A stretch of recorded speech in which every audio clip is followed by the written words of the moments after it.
Okay, so here's my little explainer video. I'm going to try to make this as quick as possible so I don't send you this huge file. But anyway, so I'm doing a little miniature. This is just how I draw it out. It's very simple for them to draw out. Just 2 lines across the paper, one about midway, one just a couple inches from the bottom, the waterfall, and then a couple of dollars to represent the clouds. You're going to want to go ahead and mix up the blue probably, unless you want them to mix their own blue. But I find it easier just to go ahead and mix it before they get there. Mix a bunch of white in with the blue that we have there at the studio. All the blues that we have there are too dark. And you might give them both the lighter blue and a little bit of the darker blue so they can kind of differentiate between the water and the sky. One of them, like the sky will be a lighter blue than the water. And so I didn't have very many colors to choose from because I don't have many paints here at the house. So just bear with me on these colors because they're nothing like you're going to have. But so you're just going to go ahead, and I'm just going to rudimentarily do this. You're going to have them go ahead and go in and do the sky.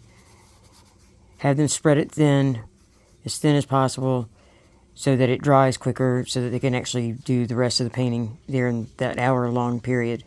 If they make it too thick, then it doesn't dry, and then they end up getting colors all mixed up, and it doesn't work out as well because it doesn't have time to dry before they add anything else. So, okay, so you get that. Then I go ahead and have them lay in all the blue. So if they want to use a little bit darker blue for the waterfall, go ahead and have them add that in or whatever, and have them go ahead and paint that, and then paint across the bottom with the blue as well. We can add highlights and stuff like that here in a minute. But next, we're just going to go ahead and grab up our green. And I would also add a little bit of maybe yellow and white and pre-mix their green up a little bit, because their green at the studio is really like that bright, dark green. It can work, but it looks a little bit better if you add a little bit of white to it. And I would do that, and then I would have pre-mixed some extra light green, like mix in a little bit more of the yellow and then a lot of white, mix it up, and have that for them to do their highlights and all that for the land itself. So this is a weird green that I mixed up with the colors I have, which are kind of weird. But just have them go ahead and do that, and have them.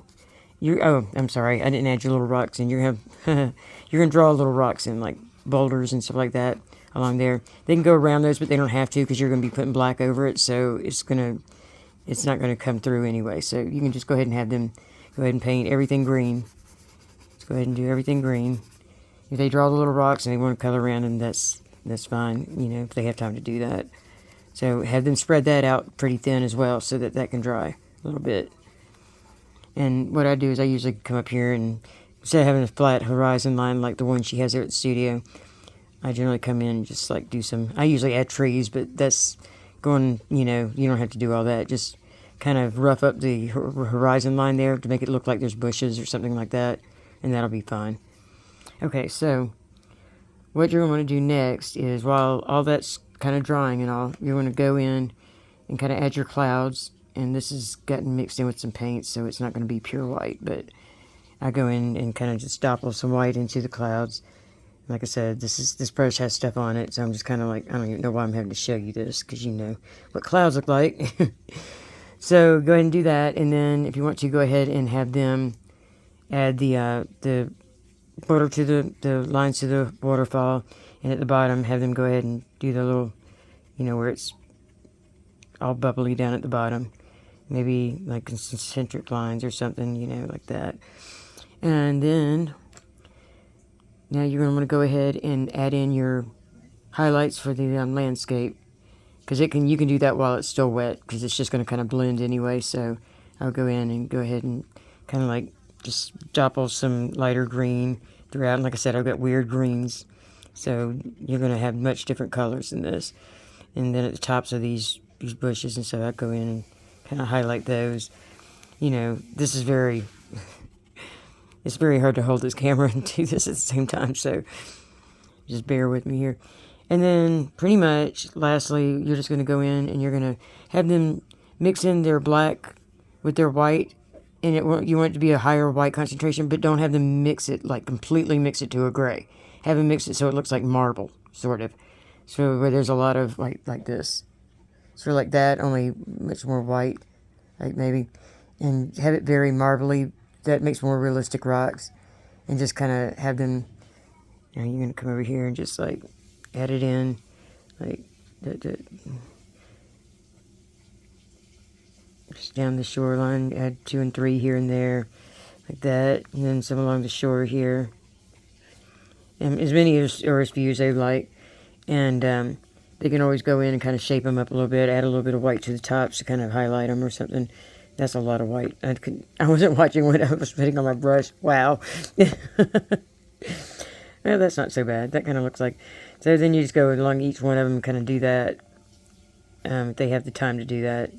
And then, you know, I come along and just kind of like shape up the rock a little bit, make it look a little bit more rocky, something like that.